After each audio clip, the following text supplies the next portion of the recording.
Salve Maria! Hoje nós vamos falar sobre a importância do discernimento dos espíritos para a nossa vida espiritual. O discernimento dos espíritos é uma regra para avançarmos na vida espiritual.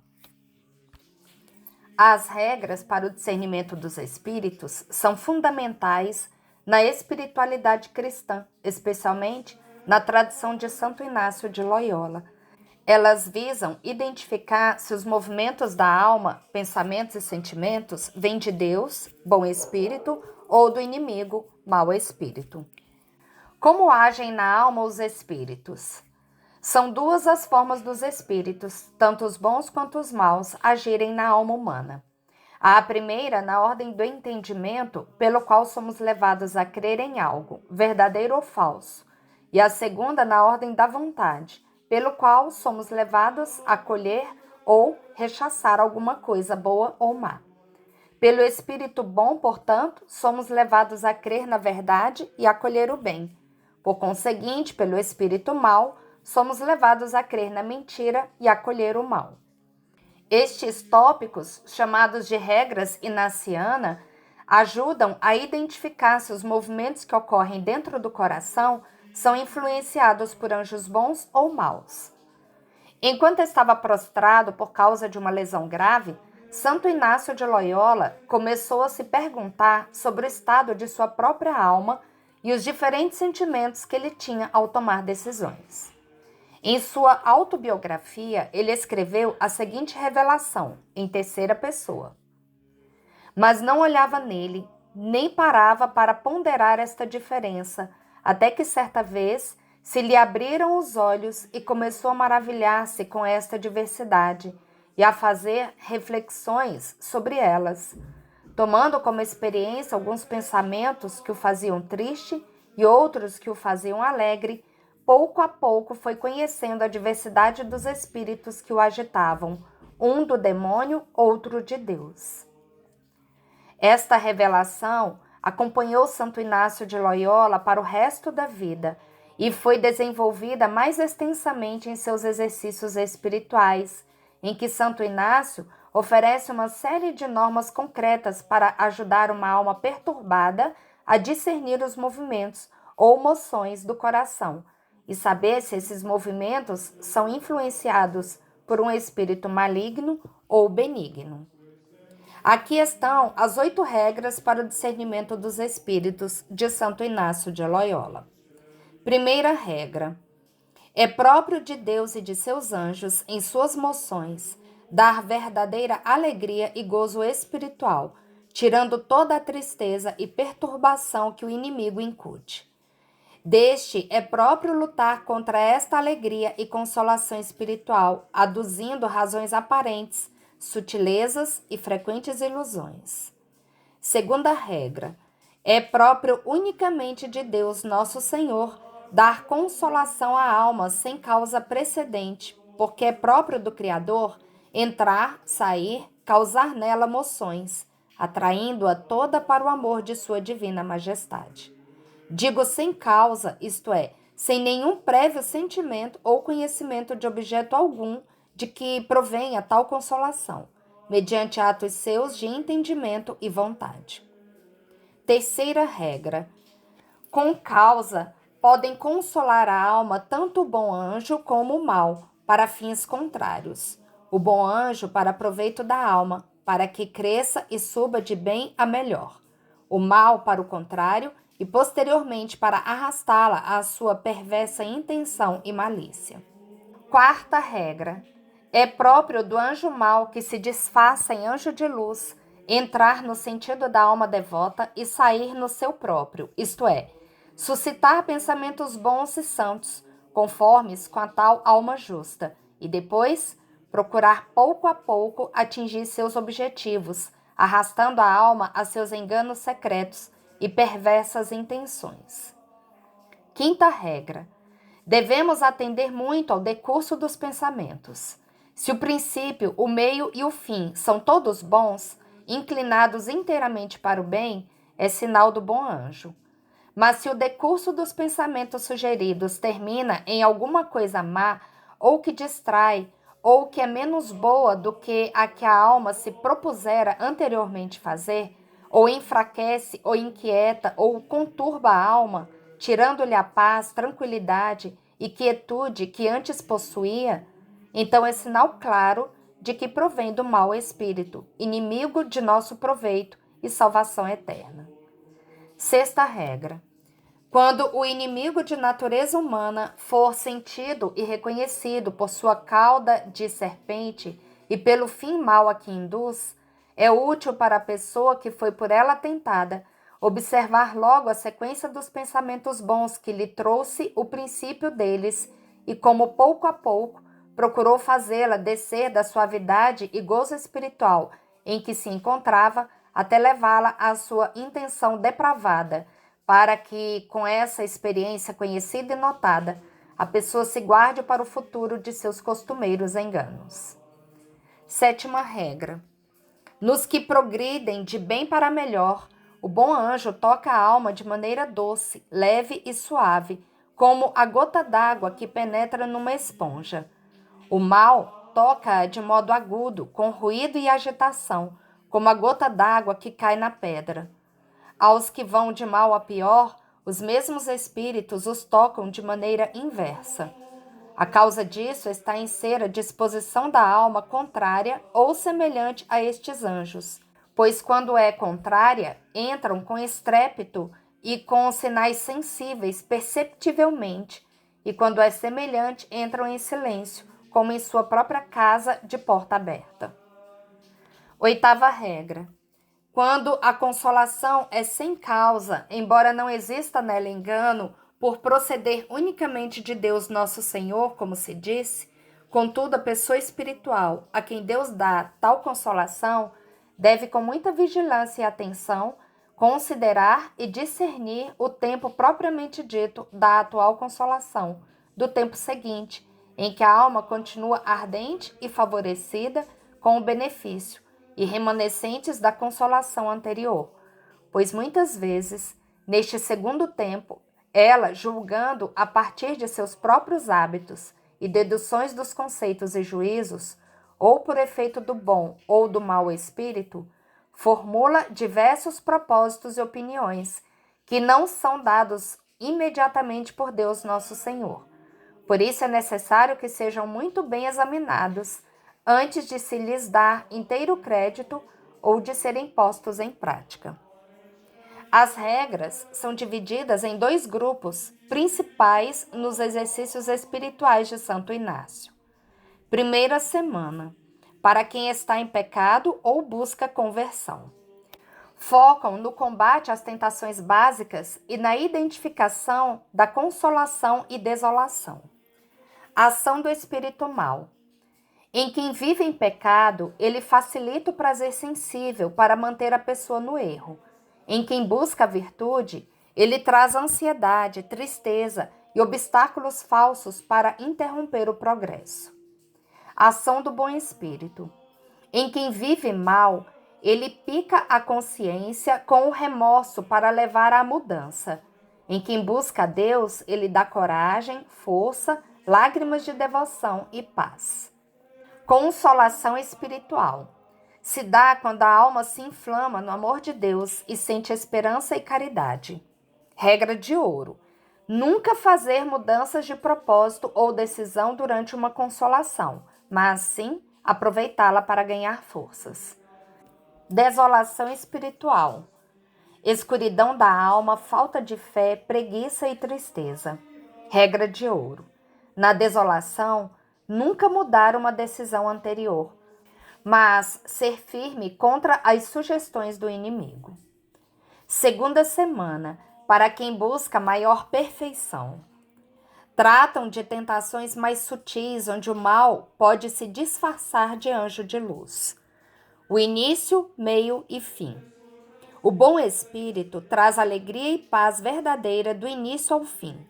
O mau espírito pode começar com bons pensamentos, mas termina em algo perturbador, desviando a pessoa do seu propósito original. Consolação sem causa. Santo Inácio ensina que apenas Deus pode consolar a alma sem uma causa prévia. sem um pensamento ou esforço anterior. Se há uma causa, o discernimento deve ser redobrado para ver se não é um engano. O exame do rastro. Deve-se observar o curso dos pensamentos. Se o desfecho é ruim ou diminui a paz interior, o movimento não veio de Deus. Dicas práticas para o discernimento. Agir contra. Na desolação, deve-se fazer o oposto do que o mau espírito sugere. Rezar mais, meditar mais. Transparência.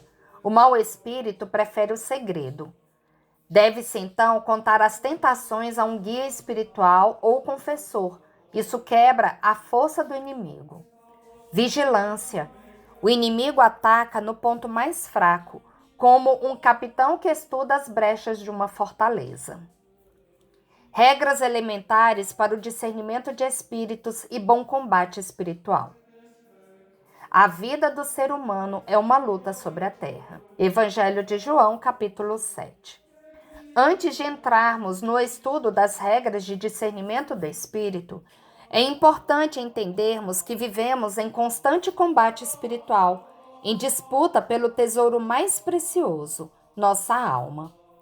A vida espiritual é uma luta diária para a qual devemos estar sempre preparados, conforme nos ensina São Paulo em Efésios. Mas o demônio existe mesmo ou é uma figura de linguagem? Pois não é contra homens de carne e sangue que temos de lutar, mas contra os principados e potestades, contra os príncipes deste mundo tenebroso, contra as forças espirituais do mal espalhadas nos ares. Assim diz São Paulo em Efésios 6.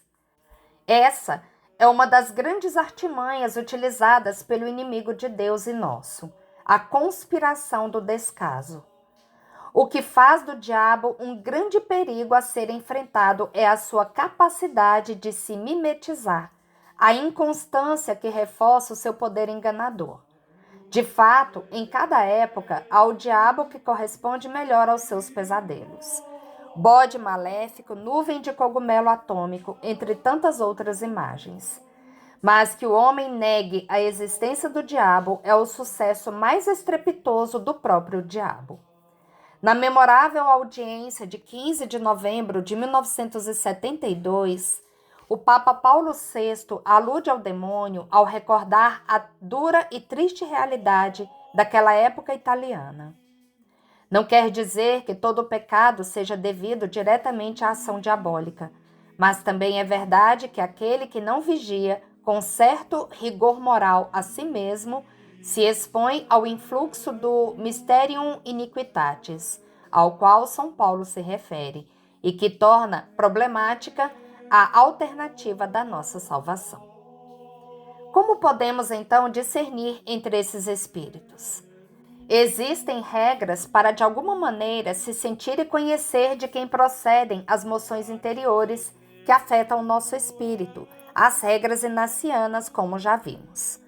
Nos deteremos em conhecer regras elementares para o discernimento de espíritos e bom combate espiritual, especialmente à luz da espiritualidade, olhar misericordioso, que tem como copadroeira Santa Faustina Kowalska, a quem Jesus revelou 25 segredos da luta espiritual, conforme o número 1760 do Diário de Santa Faustina.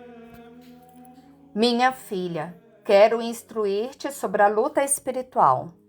Nunca confies em ti, mas entrega-te inteiramente à minha vontade.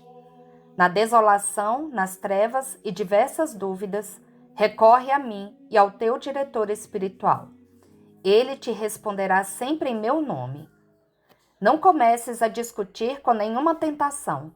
Encerra-te logo no meu coração e, na primeira oportunidade, conta-a ao confessor. Coloca o amor próprio em primeiro lugar para que não contagie as tuas ações. Com grande paciência, suporta-te a ti mesma. Não descuides as mortificações interiores. Justifica sempre em ti o juízo das superioras e do confessor. Foge dos que murmuram como se da peste. Deixa que todos procedam como lhes aprouver. Age tu antes como estou a exigir-te. Observa a regra o mais fielmente possível, e se experimentares dissabores, pensa antes no que poderias fazer de bom pela pessoa que te faz sofrer. Evita a dissipação. Cala-te quando te repreenderem. Não peças a opinião a todos, mas do teu diretor. Diante dele, sê franca e simples como uma criança. Não te desencorajes com a ingratidão. Não indagues com curiosidade os caminhos pelos quais te conduzo. Quando o enfado e o desânimo baterem à porta do teu coração, foge de ti mesma e esconde-te no meu coração. Não tenhas medo da luta. A própria coragem muitas vezes afasta as tentações, que não ousa então acometer-nos. Combate sempre com a profunda convicção de que eu estou contigo. Não te guies pelo sentimento, porque ele nem sempre está em teu poder, porém todo o mérito reside na vontade. Nas mínimas coisas, sê sempre submissa às superiores. Não te iludo com perspectivas da paz e de consolos, mas prepara-te antes para grandes batalhas. Fica a saber que estás atualmente em cena e que toda a terra e o céu inteiro te observam. Luta como valorosos cavaleiros, para que eu possa recompensar-te, e não temas, porque não estás sozinha. Quão valiosos são esses segredos que Jesus, em sua infinita misericórdia, nos deu através de Santa Faustina. Tão pronto se saiba que uma inspiração venha do demônio, há que rechaçar sem duvidar. Padre Tarradas dizia: com o demônio não se brinca. Diz o Catecismo da Igreja Católica, no número 2752, sobre a importância da oração nesse combate. A oração pressupõe esforço e luta contra nós mesmos e contra as ciladas do tentador. O combate da oração é inseparável do combate espiritual, necessário para agir habitualmente segundo o Espírito de Cristo. Ora-se como se vive, porque se vive como se ora. E o que vem a ser espírito para que possamos adquirir o discernimento? Espírito é um impulso, uma moção ou inclinação interior do nosso ânimo para alguma coisa que, na ordem do entendimento, seja verdadeira ou falsa, e na ordem da vontade, seja boa ou má. Segundo o padre Giovanni Battista Scaramelli. Padre Scaramelli ensina ainda que existem 3 tipos de espíritos: divino, diabólico e humano. Deus, o demônio e a nossa vontade. O espírito divino é a moção interior que sempre nos inclina para o verdadeiro e nos afasta do falso. Algumas vezes, Deus realiza esta moção por si mesmo, com a ajuda de suas iluminações e piedosos afetos, e outras por intermédio dos anjos, internamente nos incitando ao bem. O espírito diabólico nos ronda e nos move para o que é mal. Quando o demônio nos assalta por ele mesmo, ingere em nossos ânimos amargura de espírito, porque excita pensamentos turvos, afetos inquietos, desconfianças, queda de ânimo, invejas, ódio, rancor, tédio, melancolia.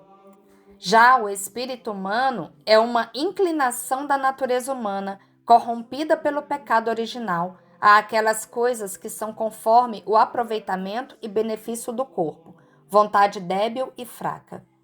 Para São Bernardo, esse seria o pior espírito, porque está entranhado em nós e com ele somos tentados por nós mesmos. Busque fazer um profundo exame de consciência e analise como está agindo no decorrer do dia. Caso contrário, busque uma confissão. Modo de fazer o exame de consciência. Primeiro, dar graças a Deus nosso Senhor pelos benefícios recebidos.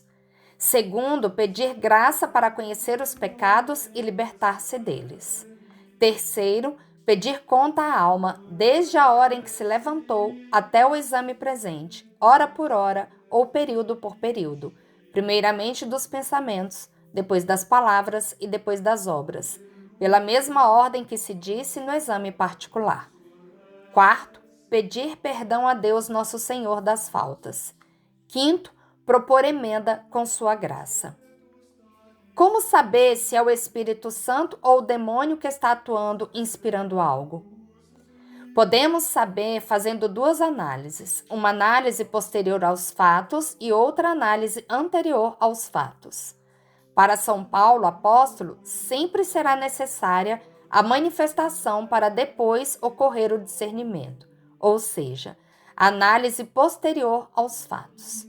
A partir dos ensinamentos deixados por São Paulo em suas cartas aos Gálatas, no capítulo 5, e Efésios, no capítulo 6, diz: os efeitos do Espírito Santo são caridade, alegria, paz, paciência, afabilidade, bondade, fidelidade, brandura, temperança. Os efeitos dos espíritos demoníacos são orgias, fornicação, impureza, bebedeiras, desonestidades, dissoluções, brigas, inimizades, ódio, discórdias, partidos, idolatria, superstição, ciúmes, invejas, ambições. É próprio de Deus e os seus anjos dar verdadeira alegria e gozo espiritual, tirando toda tristeza e perturbação induzidas pelo inimigo. É próprio do mau espírito combater essa alegria com razões aparentes, sutilezas e frequentes ilusões. Analisando os efeitos produzidos em nós, podemos assim discernir qual espírito estaria nos inspirando. Na carta de São Paulo aos Romanos, no capítulo 13, lemos: despojemo-nos das obras das trevas e vistamo-nos das armas da luz. Comportemo-nos honestamente como em pleno dia. Revesti-vos do Senhor Jesus Cristo e não façais caso da carne, nem lhe satisfaçais aos apetites. Estamos todos em um grande cenário no qual o céu e a terra nos olham. Que mensagem estamos dando com nossa forma de vida? Irradiamos luz ou escuridão? A forma como vivemos atrai mais luz ou escuridão? Se o demônio não conseguir nos levar para a escuridão, tentará nos manter na categoria dos medíocres, do cinza, que não é agradável a Deus. Por isso, vigiai e orai. Foi-me dado um espírito de carne. 3 vezes roguei ao Senhor que o apartasse de mim. Segunda carta de São Paulo aos Coríntios, capítulo 12. Deus sabe quanto amava o Sagrado Coração a Paulo e qual foi a resposta. Basta-te minha graça, porque é na fraqueza que se revela totalmente a minha força. Segunda carta de São Paulo aos Coríntios, capítulo 12. Se, inclusive, São Paulo teve maus pensamentos, também nós os havemos de ter. Este é o objetivo das regras de discernimento dos espíritos: determinar de quem procedem as moções interiores que afetam o nosso espírito. São Paulo, na primeira carta aos Coríntios, capítulo 16, diz: vigiai, sede firmes na fé, sede homens, sede fortes. São Paulo motiva e nos mostra que deveríamos afastar de nós qualquer desalento. E no capítulo 10 da mesma carta, ele diz: Deus é fiel, não permitirá que sejais tentados além das vossas forças, mas com a tentação ele vos dará os meios de suportá-la e sairdes dela. Papa Francisco, em sua meditação diária de 11 de outubro de 2013, disse: estes são, portanto, os critérios para responder aos desafios colocados pela presença do diabo no mundo. A certeza de que Jesus luta contra o diabo. Quem não está com Jesus é contra Jesus. E vigilância. Devemos ter em mente que o diabo é astuto. Ele nunca é expulso para sempre, apenas no último dia.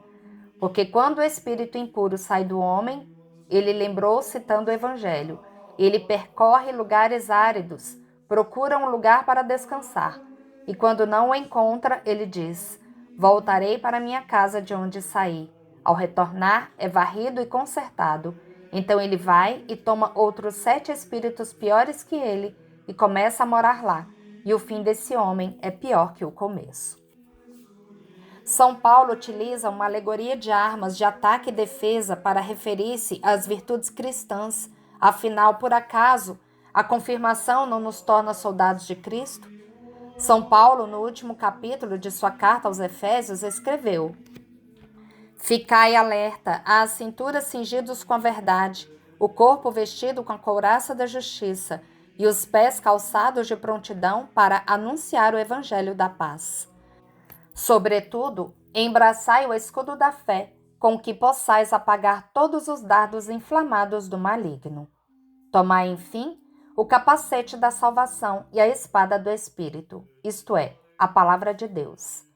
Intensificai as vossas invocações e súplicas. Orai em toda circunstância pelo Espírito, no qual perseverai em intensa vigília de súplica por todos os cristãos. E agora, falando para as pessoas que não saem do pecado mortal.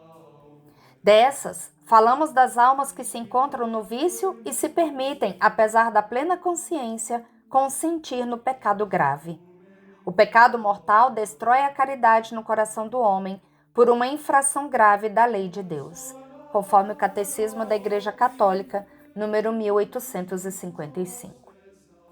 Como lhes agem os espíritos? As pessoas que vão de pecado mortal em pecado mortal, costuma normalmente o inimigo propor-lhes prazeres aparentes, fazendo com que imaginem deleites e prazeres sensuais, para que mais se conservem e cresçam em seus vícios. Os prazeres aparentes são tais, pois se encerram brevemente e não têm benefícios duradouros para a alma. São, portanto, atos intrinsecamente desordenados. Imagens, deleites e prazeres sensuais, o demônio agita nossos apetites e sugere aos sentidos internos, como a imaginação, os benefícios desses prazeres e nos oculta suas consequências, tornando-os sempre atraentes. Para a manutenção do vício, tal qual a virtude, trata-se de hábitos adquiridos por constante operação. Quanto mais se obstina em uma ação, mais se acostuma a ela e vencê-la se torna mais difícil.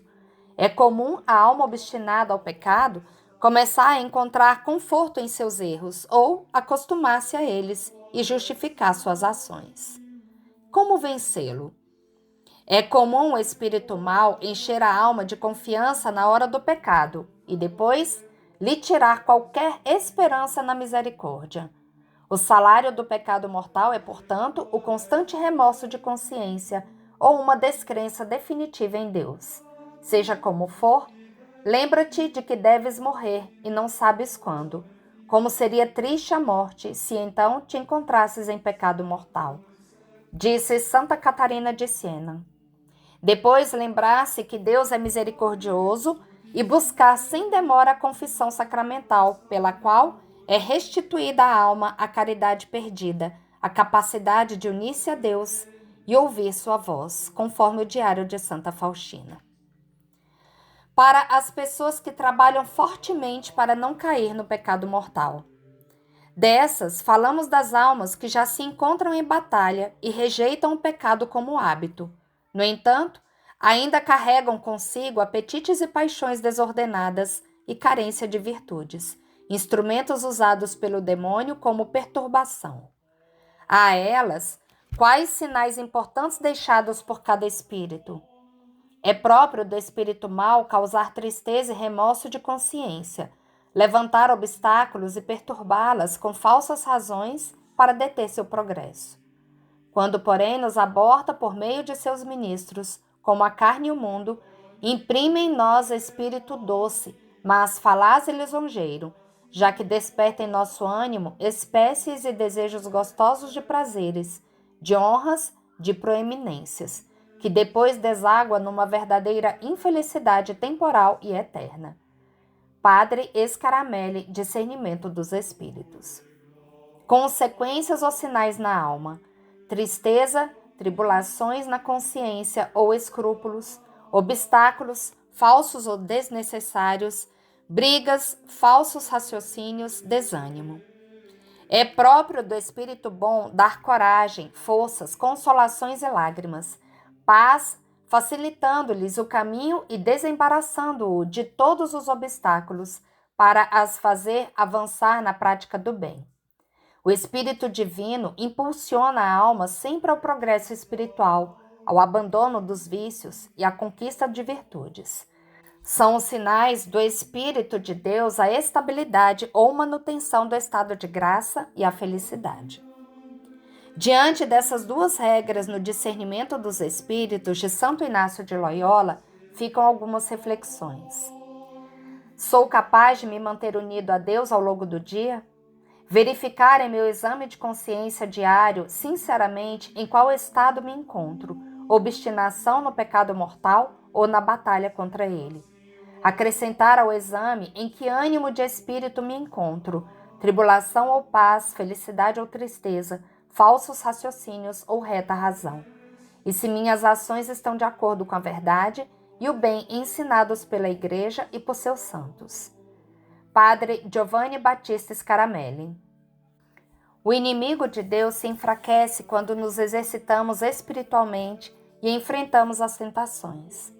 É próprio do inimigo de Deus enfraquecer-se e perder o ânimo, retirando suas tentações quando a pessoa que se exercita nas coisas espirituais enfrenta sem medo suas tentações, fazendo diametralmente o oposto. O que significa essa regra? Ante a presença de uma tentação, não se perturbe, jamais comprometa suas resoluções, não ceda nem um pouquinho, mas faça diametralmente o oposto ao que o demônio sugere. Reze, multiplique os atos de virtude contrários. Esta regra é capital nas tentações. Se a pessoa que se exercita começa a ter medo e a perder o ânimo ao sofrer tentações, não há animal tão feroz sobre a face da terra como o demônio para destruir esta pessoa. O demônio se torna terrível quando vê que alguém tem uma dúvida. Por exemplo, um seminarista duvida diante das tentações com relação à sua vocação. E se eu deixar o seminário durante alguns meses? Teria experiência do mundo e assim, depois, seria mais forte. Ante a necessidade de boas razões, o demônio o ajudará. Se duvida, está perdido. O demônio também lhe trará as maiores dificuldades, lhe fará pensar em uma situação agradável, na excepcional possibilidade de um matrimônio, nas fadigas da santidade, entre outras coisas. Lembre-se que com o demônio não se joga. Outro exemplo. Se os esposos, depois de várias brigas, começarem a se perguntar se não haveria razão suficiente para se divorciar, o demônio os ajudará, porque se lhes fez o jogo. Santo Agostinho dizia que o demônio pode ladrar, mas não morder, a menos que se queira deixar morder por ele. Então, não tenha medo. Ele perde o ânimo se vê que você, nas coisas espirituais, se exercita. Por isso, mãos à obra. O Espírito Santo nunca leva uma alma à mediocridade. Não negligencies o carisma que está em ti. Primeira carta de São Paulo a Timóteo, capítulo 4.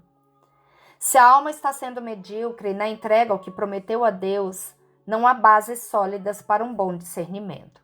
Se alguém diz, minha vocação é essa, mas está sendo medíocre na sua entrega, não está sendo justo com Deus e não chegará a um discernimento correto, porque o Espírito Santo leva sempre a alma a uma generosidade interior.